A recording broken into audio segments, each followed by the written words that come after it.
The following program deals with a controversial subject. The theories expressed are not the only possible interpretation. Viewers are invited to make a judgment based on all available information. Tonight, liftoff. We have a liftoff. we investigate the most extraordinary event of the 20th century. It's one small step for man. Man landing on the moon.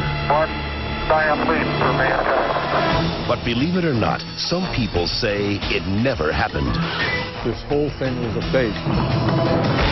Decide for yourself as we explore the evidence, The Eagle has landed. analyze official government photos, What a ride, what a ride. examine the films, The flag flaps on the moon where there's no atmosphere. and hear the testimony of one former astronaut who's not afraid to speak his mind. NASA could have covered it up. Could the government have orchestrated the deception of the century? NASA could have pulled off the greatest hoax of all time. You be the judge. On Conspiracy Theory, did we land on the moon?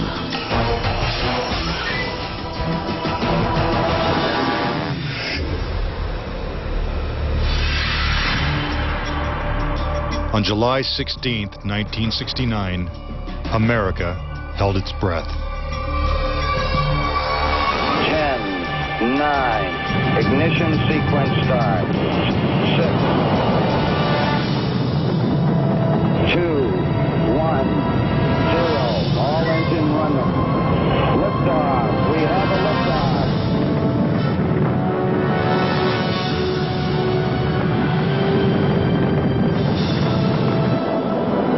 Apollo 11 blasted into space, beginning its 250,000-mile journey to the moon. During their 8-day voyage, the Apollo 11 astronauts saw spectacular views of the Earth, floated in a weightless environment, and supposedly went where no man had gone before. Guys looking good, down a half. Lights on, picking up some dust. 4 forward, drift into the right a little. Contact light. Okay, engine stop. We copy you down, Eagle. Houston, Tranquility Base here. The Eagle has landed. But did it? Did they really land on the moon? Most of us think so. Millions of people watched on television as the lunar lander touched down, and these unforgettable words were spoken. It's one small step for man. One giant leap for mankind. But even today, there are those who claim that believing in man's one small step requires one giant leap of faith. Bill Casing was an analyst and engineer at Rocketdyne, the company that designed the Apollo rockets. There were many problems that evolved during the 60s that led people to believe that we're never going to make it to the moon.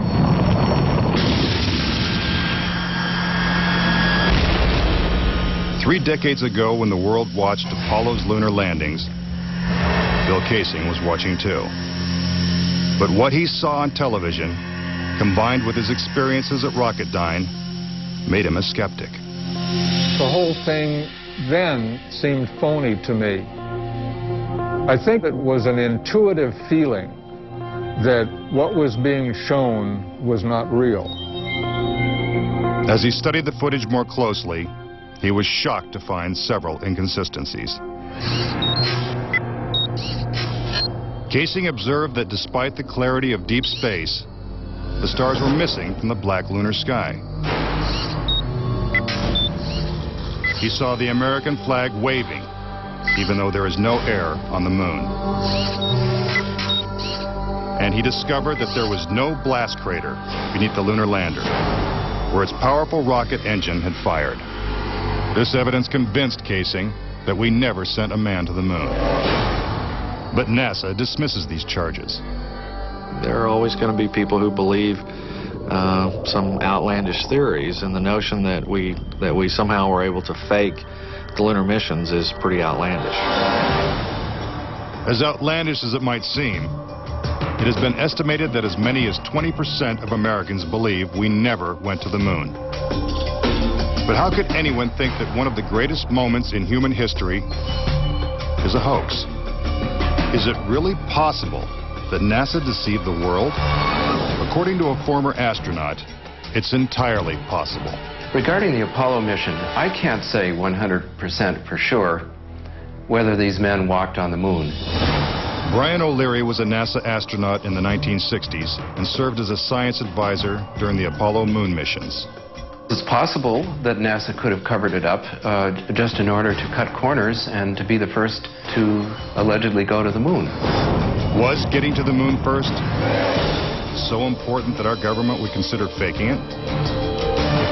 To find the answer, we have to go back 40 years, to a time when America and the Soviets were locked in a struggle for world domination. People assumed that the nation that won the space race would win the Cold War. We defined that as being first to the moon. It was a time of more or less national hysteria. On October 4th, 1957, the Soviets terrified America when they sent Sputnik, the world's first satellite, into orbit. The New York Times had to publish an article explaining to Americans that it did not carry nuclear bombs that could be dropped on the city from that altitude. The American public's fear of nuclear annihilation intensified as Russia took the lead in the space race. House Speaker announced in Congress that we may be headed for extinction. Many feared that the Soviet Union's ultimate goal was to put a missile base on the moon.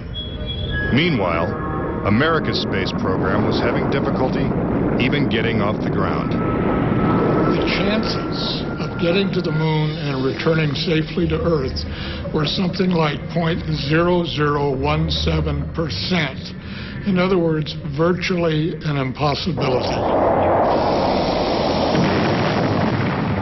What actually happened, in my mind, is that during the 60s, they said, if you can't make it, fake it. But if the Apollo missions were fake, how was this monumental hoax accomplished? According to Casing, the launch of Apollo's Saturn V rocket was real. It just never sent astronauts to the moon. The astronauts were launched with the Saturn V. Then, in order to account for their disappearance, they simply orbited the Earth for 8 days. And in the interim, they showed these fake pictures of the astronauts on the moon. But on the 8th day, the command capsule separated from the vehicle and descended to Earth, as of course was shown in films.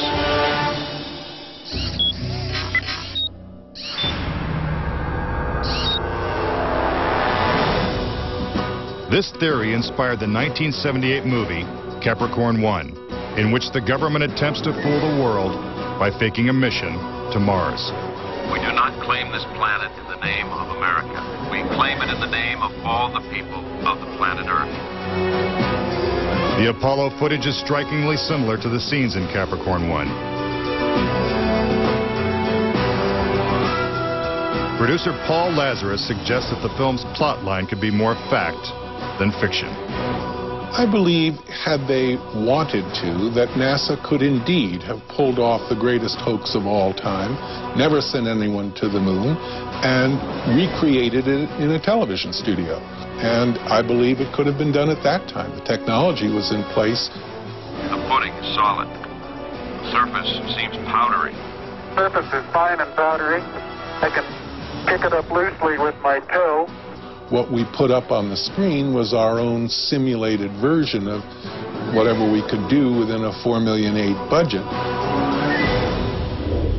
But with NASA's $40 billion budget, Casing believes they had the resources to pull off a hoax if they couldn't make it to the moon. The reason I believe that NASA and the government faked the moon landing was basically it was technically impossible to do it. And they simply had to come up with some sort of alternative that they felt the public would believe.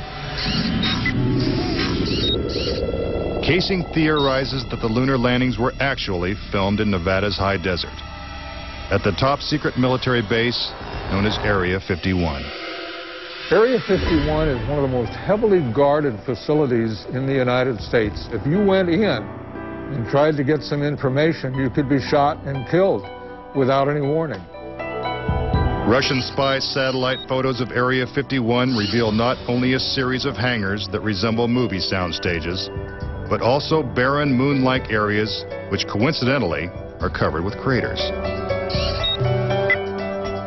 Compare this photo of a lunar crater allegedly taken from the moon's orbit by Apollo 10 with this satellite photo of a crater at Area 51. Even astronauts acknowledge the similarity of the terrain. It has a stark beauty all its own. It's like much of the high desert of the United States. Could billions of people really have been fooled into thinking the Nevada desert was the moon? Casing believes it's possible, and maybe the real reason Area 51 is so heavily guarded. This is a very secret base, and with good reason, because undoubtedly the moon sets are still there. And if they are, no one's getting a look at them anytime soon. Up next. Tranquility Base here. If the lunar module landed with 10,000 pounds of thrust, why is there no blast crater? Plus, was this footprint really made on the moon? And later, 10 astronauts die under strange circumstances. How far could the conspiracy reach?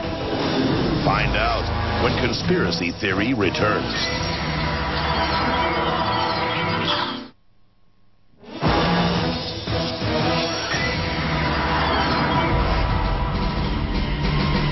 We've all been led to believe that on July 20th, 1969, the Lunar Excursion Module, also known as the LEM, carried American astronauts to the surface of the moon. But could it have simply been a prop lowered by wires onto a movie set? Bill Casing says that this may explain the absence of engine noise in the official NASA footage.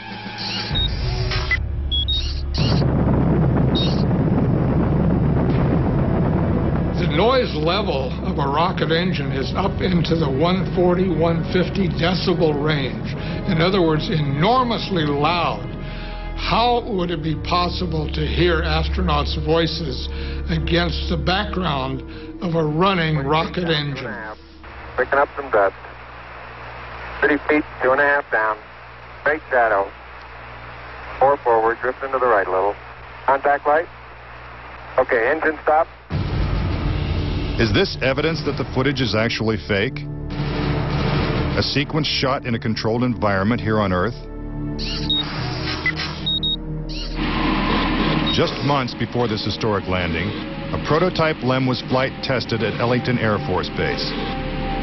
While NASA cameras record the test flight, Neil Armstrong struggles to control the unwieldy craft. Then, at approximately 300 feet, the lander flies wildly out of control. At the last second, Armstrong ejects.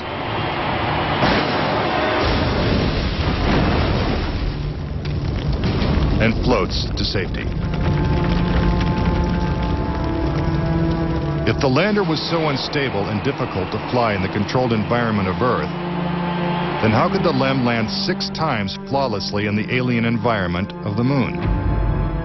The LEM had a single engine mounted dead center, and then they had little push jets, thruster jets, a couple of them up on top. This was supposed to control their attitude as they came down. Well, I'll tell you a secret. The instant you moved your tail in that cabin an inch, you would change the load pattern. It would begin to tilt, and it would start that thing spinning.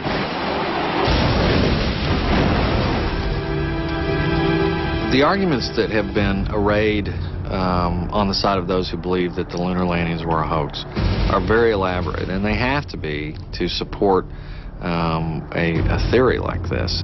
In the end, there's one set of evidence that is irrefutable, and that is that there are footprints, boot prints, still on the lunar surface. But conspiracy theorists say that the footprints themselves are suspicious. The surface appears to be very fine-grained as you get close to it. It's almost like a powder.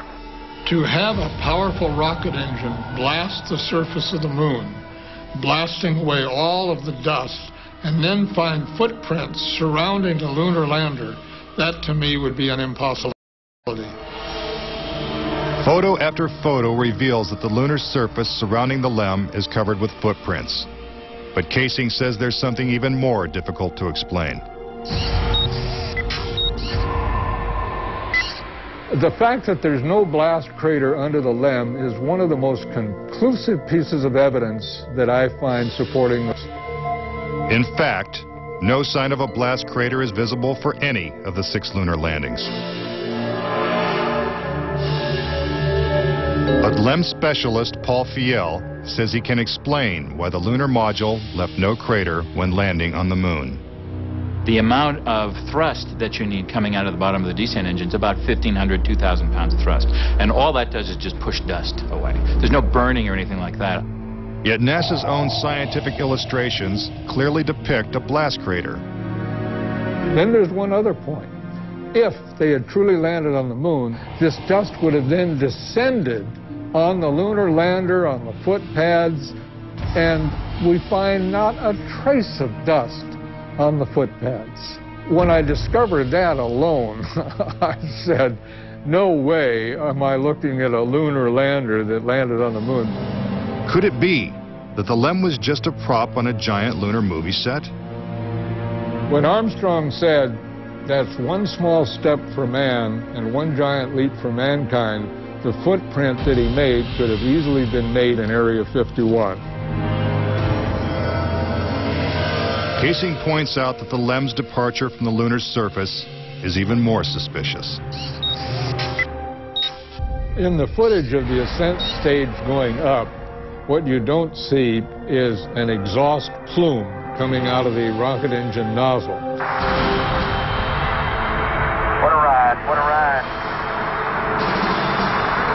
But what do we see? We see the ascent stage suddenly pop up without any exhaust plume whatsoever, as though it were jerked up by a cable. Is this evidence of a conspiracy? Was the government capable of such a massive cover-up? That this was all faked and a hoax. They have to say that every piece of evidence, that every physical, scientific test that one could offer to support the reality of the lunar landings, they have to say that all of those are fake. I would say that my conviction that Apollo was a fake was really not according to one specific piece of evidence, but it was cumulative. This whole thing was a fake. Coming up. We're getting a picture on the TV. If there's no air on the moon, why is this American flag waving? Plus, could these official NASA photos have been doctored? All of the photographs were faked. And later, is it possible for humans to have survived the deadly radiation in deep space? When Conspiracy Theory continues.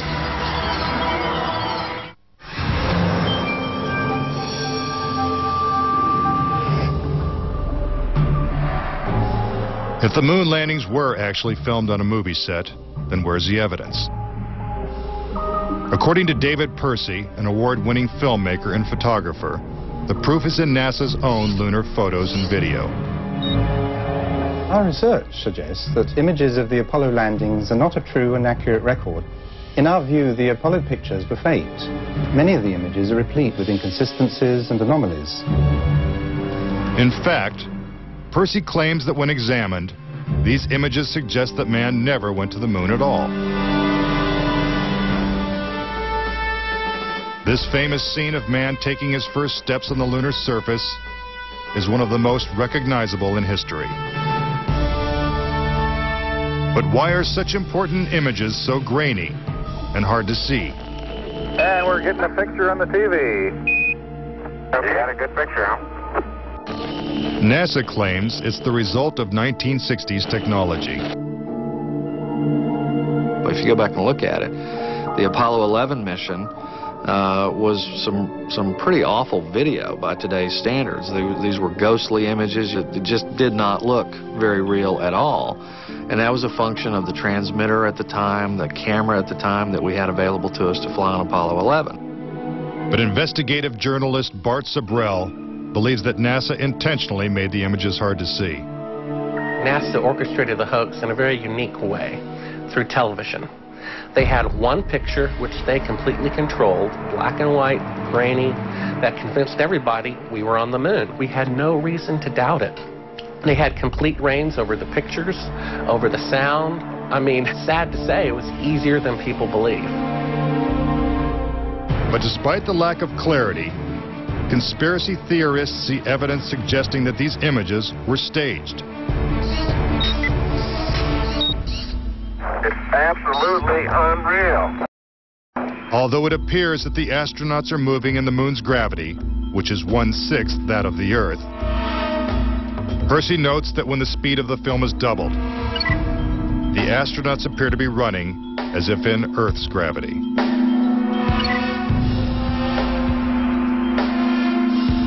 Also, when the footage of the lunar rover is doubled in speed, it looks as if it's driving here on Earth. But there's another reason some believe the Apollo missions were shot on Earth.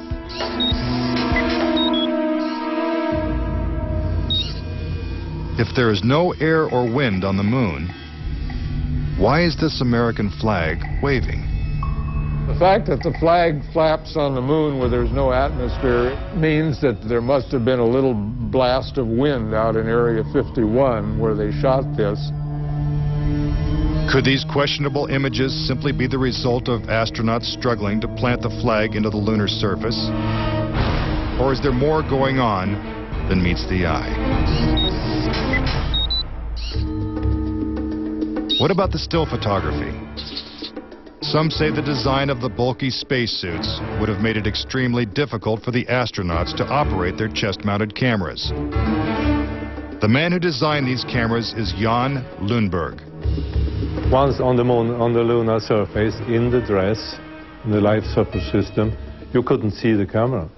They couldn't bend their head that far down. They had no viewfinder. They had to aim by moving their body. Click, click, click. If the cameras were so difficult to manipulate, how were thousands of photos taken with crystal clarity and precise framing? The pictures that we see that allegedly were taken on the moon are absolutely perfect. But with closer examination, Casing says flaws begin to emerge. Unfortunately, errors were made which are now being discovered. Conspiracy theorists point out that lighting is a major flaw in the lunar photos. Case in point, on the moon, the astronauts' only source of light was the sun. They had no extra lighting, no flashes, no things like that. Yet in this photograph from Apollo 14, the shadows are cast in different directions, suggesting multiple light sources. The shadows cast by the rocks in the foreground should have been east-west, like the LEM shadow. And in this photo from Apollo 17, again the shadows are pointing in different directions. Outside in sunlight, shadows always run parallel with one another. So the shadows will never intersect. Conspiracy theorists say it's not just the shadows that indicate the use of additional lights, but what has been photographed in the shadows. For example, here's an astronaut who descends into a huge shadow cast by the lunar module. Yet his entire body is still visible. How is it that he is not shrouded in darkness? Here's the same maneuver from another Apollo mission. Again, the astronaut is brightly lit in what is obviously dark shadow. And in this picture, the sun is directly behind the astronaut. His figure should be a silhouette. Yet even the smallest characteristics of his suit are recognizable. It seems like he's standing in the spotlight. And I can't explain that. That escapes me. Why? And finally, in this picture with the sun behind the lunar module, the front of the craft is clearly visible. The words United States are crisp and clear. How could these backlit pictures be so detailed? It's because there's more than one light source, which means they're not on the moon. But NASA simply dismisses these arguments.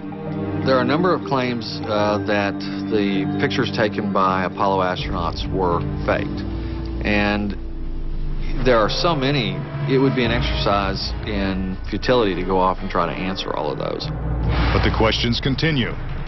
Why do some of these images shot at different times and different places appear to have identical backgrounds?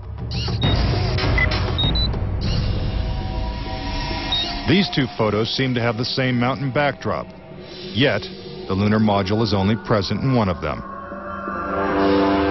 Seemingly impossible, since the LEM never moved and its base remained even after the mission. What a ride, what a ride. Some suggest the same artificial backdrop was used when shooting two entirely separate pictures. Background discrepancies are also apparent in the lunar video. The best evidence are some pictorial anomalies in the photographic record of the trip to the moon. There is one for Apollo 16 where the same shot, the same hill, appears in 2 different days. This tape was shot on what was reported to be the first of Apollo 16's lunar excursions. But it couldn't pick a better spot. And this video was from the next day at a different location. That is the most beautiful sight. NASA claims the second location was 2.5 miles away. But when one video was superimposed over the other, the locations appear identical. The conspiracy theorists see that as evidence that we didn't go to the moon, that it was staged, and the opposite point of view is that it's a case of bad editing. It's absolutely unreal. Conspiracy theorists claim that even closer examination of the photos suggest evidence of doctoring.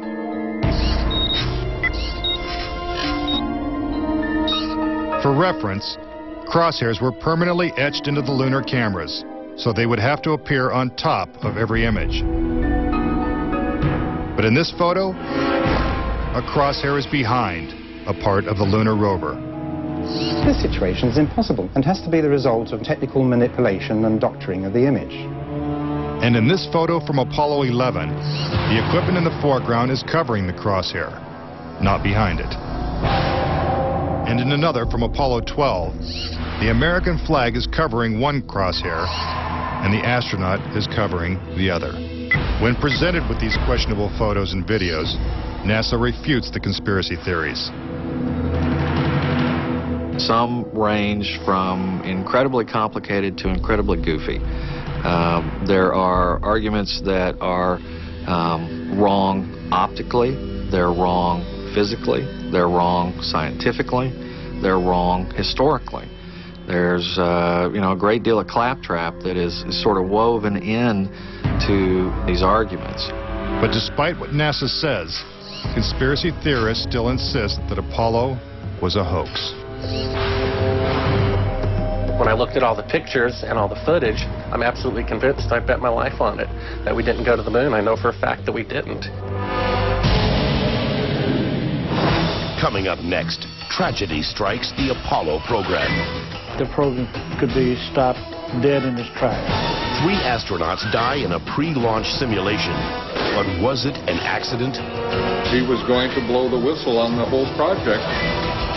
And later, could the astronauts have survived a trip into deep space? Before they got 1/2 way to the moon, they would have picked up a death dose of radiation. Next, on Conspiracy Theory.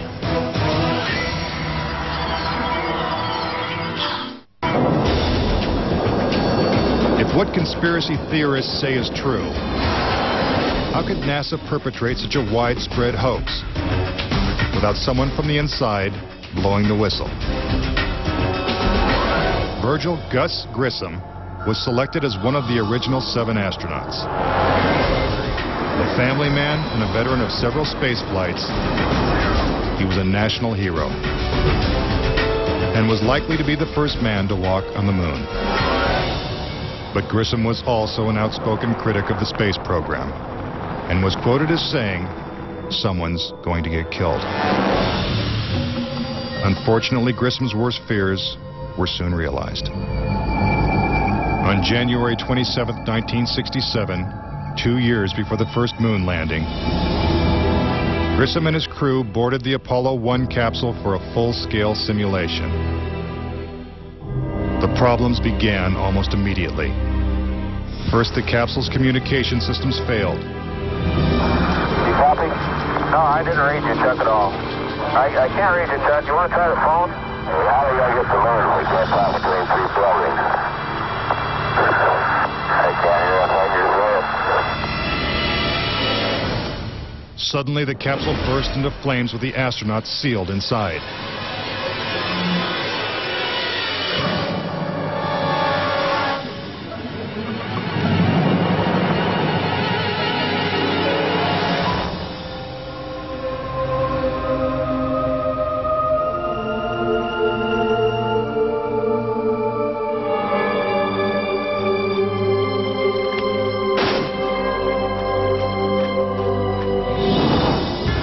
Tragically, Gus Grissom, Ed White, and Roger Chaffee lost their lives before ever leaving the launch pad.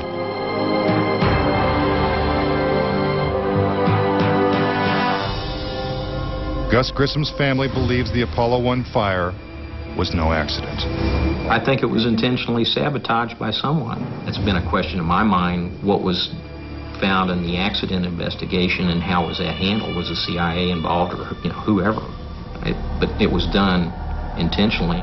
Grissom's family doesn't know who was responsible for his death or why it happened.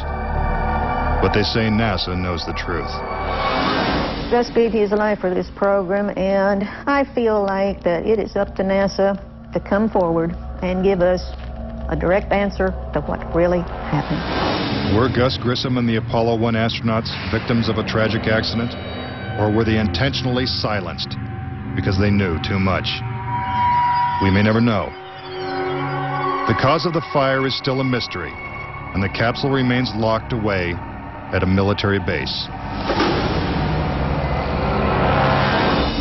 But Grissom wasn't the only Apollo critic to meet with a suspicious and untimely death. Thomas Ronald Barron was a safety inspector during Apollo 1's construction. After the fire, Barron testified before Congress that the Apollo program was in such disarray that the United States would never make it to the moon. He claimed his opinions made him a target. Has there been any pressure on you by NASA? Nothing. We were, my wife and I were somewhat harassed at home when the first thing broke some time back, but it's going away now. As part of his testimony, Barron submitted a 500-page report detailing his findings. There was a real fear that the program could be stopped dead in its tracks.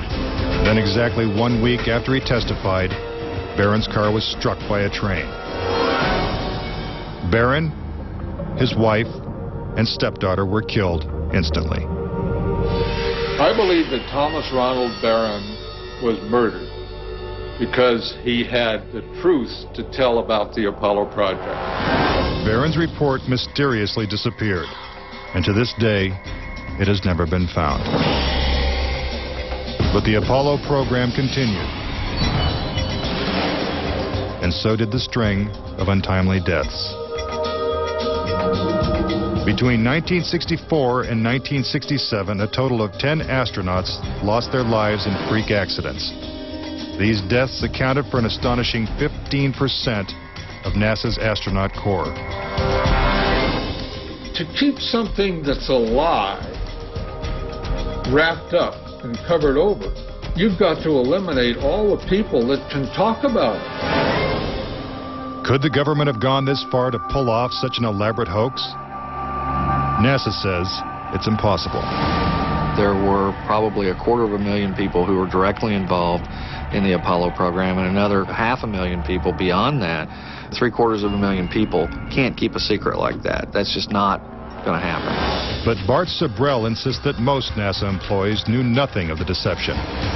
Very few people at NASA knew. The thing is so departmentalized. You got the person building the bolts in Houston, or doing this in Seattle, or doing this in Florida.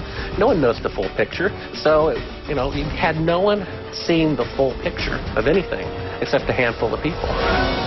If the conspiracy theorists are right, and only a few people knew the whole story, then the truth may remain buried forever. When we return, could the astronauts have survived the deadly radiation of space? Getting them past the radiation belt would have been impossible. And a Russian cosmonaut breaks his silence when conspiracy theory returns.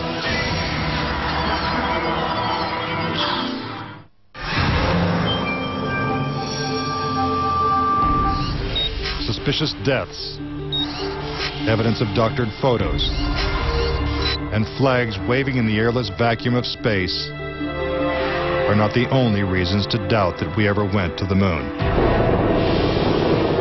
Some say the astronauts could never even have survived the trip. The reason why they couldn't go to the moon is because of a phenomenon that few people know about called the Van Allen radiation belts. 500 miles above the Earth, these bands of intense radiation surround our planet and are thousands of miles thick. Any human being traveling through the Van Allen belt would have been rendered either extremely ill or actually killed by the radiation within a short time thereafter. Other than the Apollo missions, no other manned space flight has attempted to pass through this deadly radiation. Every manned mission in history, Gemini, Mercury, Skylab, the space shuttle, has been below the radiation belt, all except going to the moon. To protect the astronauts, the capsule would have needed 6 feet of lead shielding, according to physicist Ralph Rene. Obviously, the only shielding they had was the literally paper-thin outer hull of aluminum, and their suits consisting of glass fiber, some aluminum fibers, and silicon rubber. It's very interesting concerning radiation that the astronauts were protected by a thin film of aluminum, when here on Earth they put a lead shield on us when they take a dental x-ray. Some theorize that if the Van Allen belts didn't kill the astronauts, even deadlier doses of radiation deeper in space would have. Violent explosions in the sun called magnetic storms flood space with intense radioactivity. A magnetic storm will come along, and that can increase the intensity of the radiation belts by maybe 1,000 times above what it was before. According to Rene, the Apollo 16 mission coincided with one of the sun's most intense storms ever recorded. Around the rotating sun came this immense flare, the biggest one of the 20th century. It went on for 3 or 4 days. All the while it's slowly rotating around. Although the effects of radiation are horrific, ranging from hair loss to cancer to death, the solar flares had no adverse effect on the Apollo 16 crew.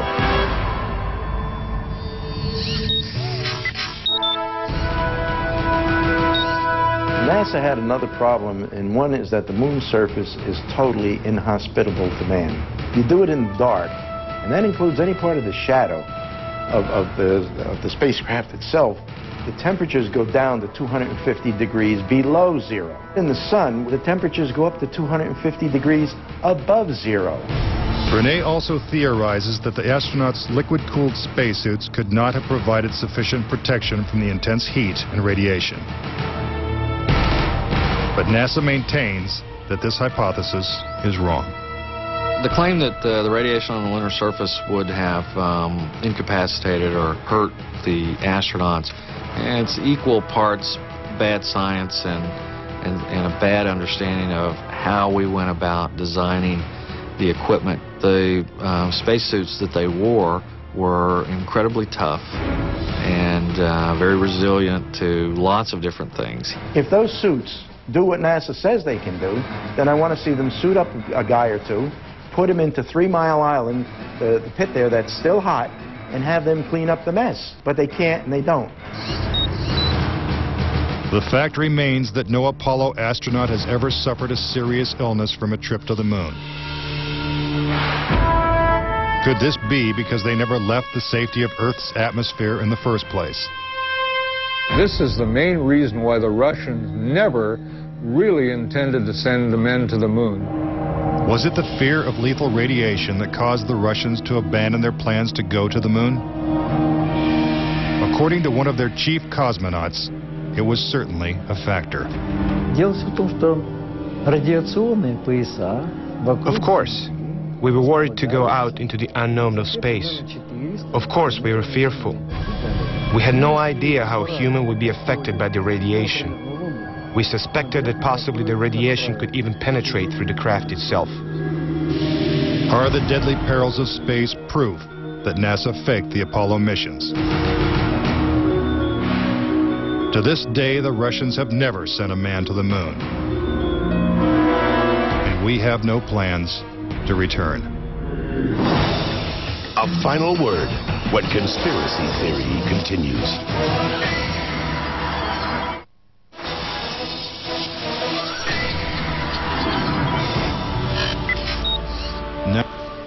Various theories and explanations. Do you believe it's possible for our government to perpetrate such an incredible hoax? Is it conceivable that with its $40 billion price tag, the Apollo program was nothing more than the most expensive movie ever made? It is my personal belief, and I totally believe this after all the years of research I've done on this, that NASA never landed a man on the moon. I would say that anybody who believes that we did not go to the moon is an absolute nut. Anyone that wants to call me a kook or a nut or a crackpot, they're welcome to do that, but they're also welcome to go examine the evidence, which is everywhere. Bottom line, the United States went to the moon in the 1960s and the 1970s. End of story. Is there any way to put this controversy to rest once and for all? The only thing the experts agree upon is that the answer is 250,000 miles away. If NASA truly landed on the moon, remnants of the 6 successful Apollo missions would have been left behind. The base structures of the LEMs, the abandoned lunar rovers. Even the American flags would still be standing at each landing site. I would like to invite NASA and all of their supporters to simply take the most powerful telescope on Earth and see if there's a lunar lander there. If there's a lunar lander there, I'll never say another word about an Apollo hoax. If there's no lunar lander there, I'll rest my case. But no telescope exists that can examine the moon in such detail. Do objects from the Apollo missions remain on the moon in silent testimony? Or is the conspiracy theory true? In 2 years, Japan will send an orbiter to take close-up photos of the moon's surface. What will they find? Until then, the question remains, did we land on the moon?